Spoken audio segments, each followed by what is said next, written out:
1 crore சேலஞ்சில் இன்றைக்கி 3/8/2026 guys. நம்ம பார்த்தீங்கன்னா இன்றைக்கி ட்ரேட் எடுக்கல. மார்னிங் மார்க்கெட் ஓப்பன் ஆகும்போதே 200 பாயிண்ட்டுக்கு மேலே கேப் அப்பில் ஓப்பன் ஆச்சு.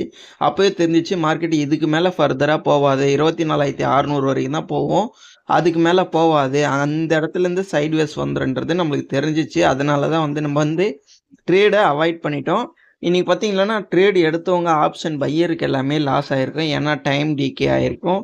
அதனால் ப்ரைஸ் ஆட்டோமேட்டிக்காக குறைஞ்சிருக்கும். அதனால் கண்டிப்பாக லாஸ் ஆகிருக்கும். இன்றைக்கி ஆப்ஷன் செல்லர் நல்லாவே ப்ராஃபிட் பண்ணியிருப்பாங்க கைஸ். அவங்களுக்கு டைம் டிகே அவங்களுக்கு ஃபேவராக ஒர்க் ஆகிருக்கும். கண்டிப்பாக ப்ராஃபிட் பண்ணியிருப்பாங்க.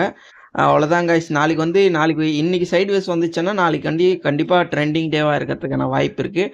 நாளைக்கு நிஃப்டி எக்ஸ்பைரியும் கூட பார்க்கலாம் கைஸ். நாளைக்கு நல்லா நிஃப்டி ஒரு ட்ரெண்டிங் மார்க்கெட்டாக இருக்கும். அப்படி இல்லைன்னா மார்க்கெட் ஓப்பன் ஆகும்போதே இன்னொரு கேப் அப் இல்லை கேப் டவுனில் ஓப்பன் ஆகும் கைஸ். நல்லா அந்த மாதிரி அப்படி இல்லைன்னா ஓப்பன் ஆனால் இதே ஈக்குவலில் ஓப்பன் ஆச்சுன்னா ஒரு நல்ல ட்ரெண்டிங் மார்க்கெட்டை எதிர்பார்க்கலாம் கைஸ். நாளைக்கு ட்ரேட் பண்ணும்போது கொஞ்சம் கேர்ஃபுல்லாக ட்ரேட் பண்ணுங்க கைஸ்.